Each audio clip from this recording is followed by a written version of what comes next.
As mentioned in a previous video, today we'll be talking about the Singleton design pattern. The Singleton design pattern allows for access to public methods and variables from anywhere else in your project, so any script is able to access the information inside of a singleton. It's called a singleton because it only ever has one instance of a class at any given moment. There are a few advantages to this, as you can gather, but there are also some disadvantages which I'll get into a little bit later. Today I'm going to show you a basic generic singleton class that you can use as the basis for any other singletons that you want to create in the future. To do this, let's start with creating ourselves a new script, C# script, call it singleton, and go in, reload. The first thing we're going to do is add the letter T in front of the word singleton here. Then we're going to do monobehavior where T component as such.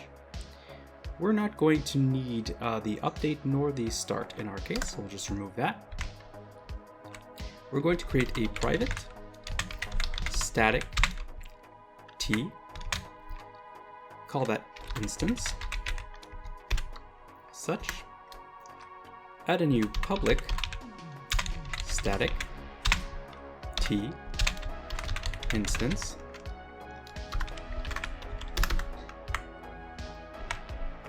and we're going to add in get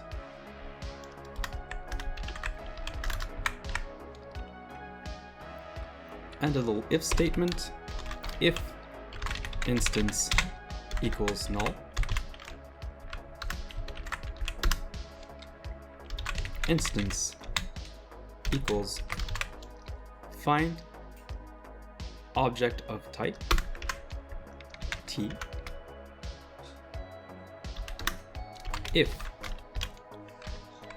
instance equals null, once more,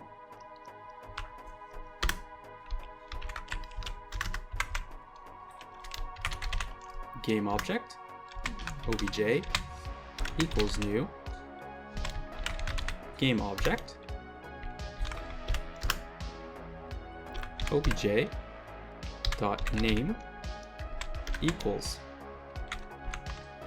type of T dot name instance equals obj dot add component T such, and then finally return instance and just add in open close parenthesis here. So that means anytime that we try to get access to instance of whatever singleton we've created, it's going to attempt to get the instance of the singleton. However, if there isn't an instance of a singleton currently in this scene, it's going to create itself one. Next, we're going to go down to here and write protected, virtual, void, awake, if instance is null,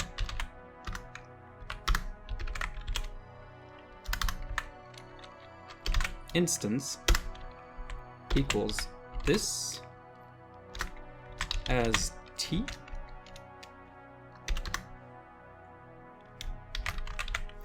don't destroy on load this dot game object,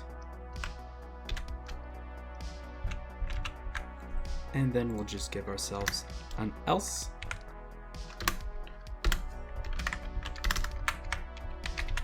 destroy game object. There we go. This makes it so that your singleton, if it's currently in a scene and there is one coming in from a separate scene, it's going to remove it.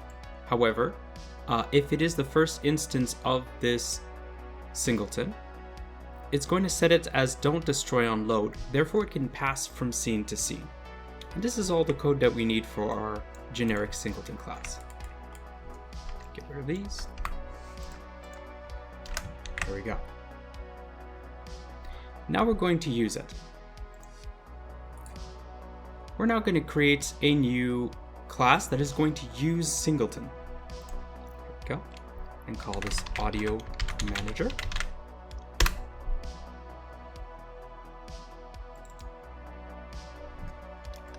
And go up here and just add in Singleton of type Audio Manager.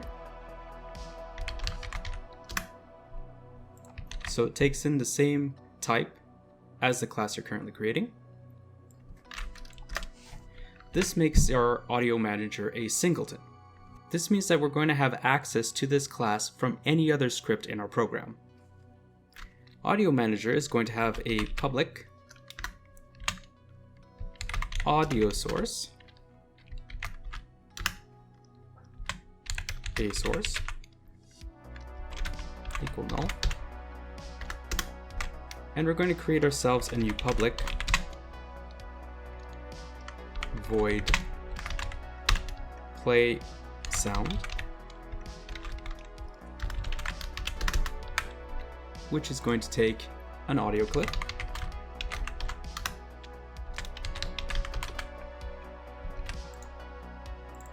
and when you use play sound, audio source dot play one shot a clip.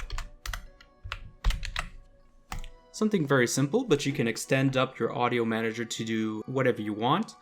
Different float variables for the sound levels, different audio source for music and special effects, etc.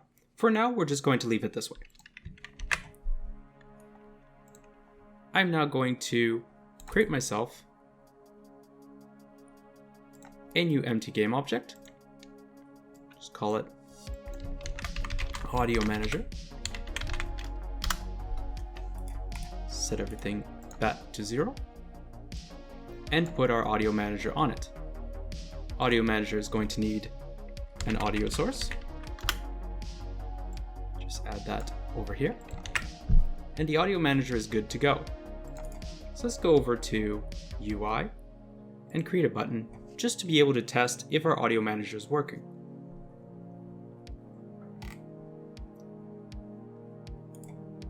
We're going to create ourselves a little script over here, call it button script.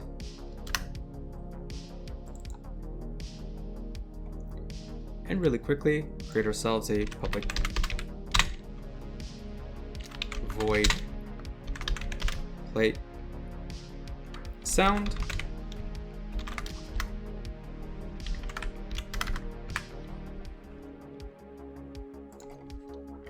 Which takes in an audio clip,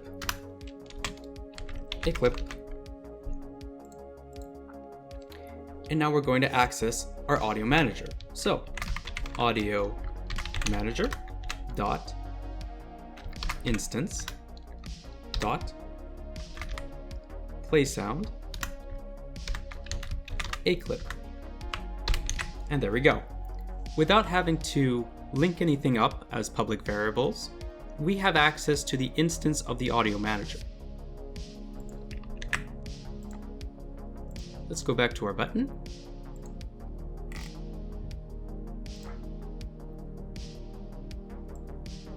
Add our new component, button script, play sound, and get ourselves an audio clip.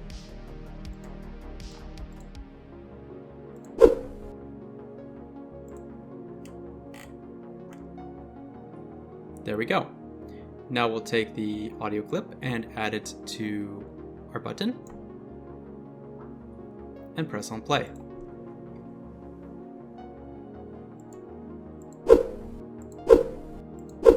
As you can hear, every time you click on the button, it sends a message over to the Audio Manager to play the clip that we told it to play right here. That's how a Singleton can make things very simple to access public variables and public methods from within it. All you have to do is add in the singleton, the instance, and you have access to everything inside of it. This makes it incredibly powerful, but it also comes with some disadvantages. For instance, it makes it harder to do unit testing. If you were to use a singleton as a repository to gain access to a bunch of instances of components, it would break when you change scenes. Lastly, you can only ever have a single instance of a singleton at any given moment. So if you try to do it with, say, an enemy, you'll only ever have one enemy in your entire game. A good use case for the singleton pattern is what I've used here. An audio manager, for instance. You only ever have one audio manager in your entire game. An audio manager is something that you would like to have access to from multiple different places, not just to be able to play sounds as we did here, but be able to queue up music, and also be able to have access to it constantly throughout the different menus throughout your entire game. An audio manager also happens to be a pretty good use case because it tends to go between scenes. So if you're in the main menu and the music is playing and you click on play, you don't necessarily want the sounds to stop playing as the scene changes. You want it to keep going afterwards. The goal in this video is to give a quick overview of the singleton design pattern. If you would like to learn more about this, I'll add links to the description down below. I'll also add a link to the generic singleton class we created here today. It can be useful.